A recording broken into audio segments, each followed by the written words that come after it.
हज़रत सालेह अलैहिस्सलाम का वाक़या कुरान मजीद में तफसील से बयान किया गया है, ख़ास तौर पर सूरा अल अराफ, सूरा हूद, सूरा अल शुअरा और सूरा अश-शम्स में उनका जिक्र मिलता है। हज़रत सालेह अलैहिस्सलाम कौम सुमवुद की तरफ अल्लाह के नबी बनाकर भेजे गए थे, जो हज़रत नूह अलैहिस्सलाम की नस्ल से थी और आद के बाद एक ताकतवर कौम बन चुकी थी। ये कौम मौजूदा सऊदी अरब के शुमाल मगरब में उल हजर मुद्दाई साले के इलाके में आबाद थी। कौम सुमवुद अल्लाह के दिए हुए रिस्क और नेमतों के बावजूद बुत परस्ती में मुब्तला थी और तकब्बुर और सरकशी इख्तियार कर चुकी थी। वो चट्टानों को तराश कर खूबसूरत और मजबूत मकानात बनाते थे और अपनी ताकत पर घमंड करते थे। अल्लाह ताला ने उनकी हिदायत के लिए हज़रत सालेह अलैहिस्सलाम को नबी बनाकर भेजा। उन्होंने अपनी कौम को अल्लाह की तौहीद की दावत दी और शिर्क से बाज रहने को कहा। अल्लाह ताला फरमाते हैं, और सुमवुद की तरफ हमने उनके भाई साले को भेजा। उन्होंने कहा, ए मेरी कौम, अल्लाह की इबादत करो, इसके सिवा तुम्हारा कोई माबूद नहीं। तुम्हारे पास तुम्हारे रब की तरफ से एक कायली दलील आ चुकी है।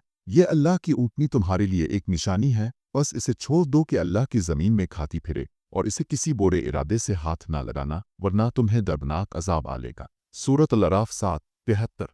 कौम सुमवुद ने हज़रत सालेह अलैहिस्सलाम से एक मौजिज़ा तलब किया। उन्होंने कहा कि अगर वो एक ख़ास निशानी देख लें तो ईमान ले आएंगे। अल्लाह ताला ने हज़रत सालेह अलैहिस्सलाम के ज़रिए एक मौजिज़ा ज़ाहिर फरमाया। एक बड़ी और गैर मामूली ऊँटनी पहाड़ से ज़ाहिर हुई, जो अल्लाह की कुदरत की निशानी थी। हज़रत सालेह अलैहिस्सलाम ने उन्हें हुक्म दिया कि वो इस ऊँटनी को कोई नुकसान न पहुँचाएं और इसे आज़ादी से चरागाह में चरने दें। ये ऊँटनी एक दिन पानी पीती थी और अगले दिन कौम सुमवुद के जानवरों के लिए पानी छोड़ दिया जाता था। कुरान में जिक्र है, और ए मेरी कौम, ये अल्लाह की ऊँटनी तुम्हारे लिए एक निशानी है, बस इसे छोड़ दो कि अल्लाह की ज़मीन में खाती फिरे और इसे कोई तकलीफ ना देना, वरना करीब ही तुम पर अजाब आ जाएगा। सूरत हूद 11:7। कौम सुमवुद में से चंद सरकश लोगों ने इस निशानी को झुटलाया और ऊँटनी को कत्ल करने का मंसूबा बनाया। इनमें क़दार बन सालिफ नामी शख्स ने आगे बढ़कर ऊँटनी को मार डाला। हज़रत सालेह अलैहिस्सलाम ने उन्हें खबरदार किया कि 3 दिन के अंदर उन पर अल्लाह का अजाब नाजिल होगा। कुरान कहता है, बस उन्होंने ऊँटनी की कौंची काट डाले और अपने रब के हुक्म से सरकशी की और कहा, ए साले, वो अजाब ले आओ जिसकी तुम हमें धमकी देते हो, अगर तुम वाकई रसूलों में से हो। सूरत अल अराफ 7:77। हज़रत सालेह अलैहिस्सलाम के इंज़ार के मुताबिक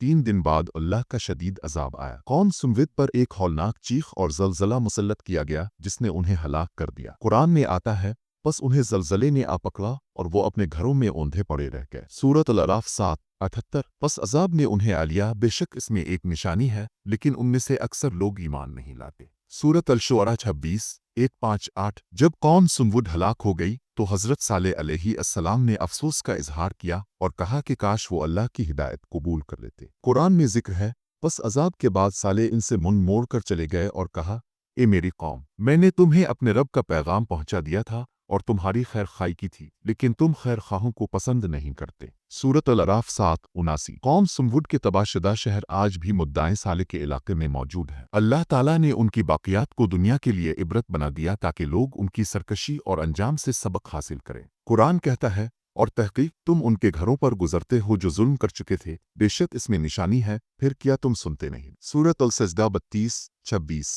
सबक और नसीहत। हज़रत सालेह अलैहिस्सलाम की कौम का वाक़या हमें ये सिखाता है कि 1. अल्लाह की निशानियों को झुटलाने का अंजाम हलाकत है। 2. शिर्क और तकब्बुर तबाही का सबब बनते हैं। 3. अल्लाह के नबियों की बात मानने वाले ही निजात पाते हैं। 4. कुदरत के मौजिज़ात देखकर भी ज़िद और हिद धर्मी नहीं करनी चाहिए। ये वाक़या कुरान में बार बार जिक्र हुआ ताकि लोग नसीहत हासिल करें और अल्लाह की नाफरमानी से बचें।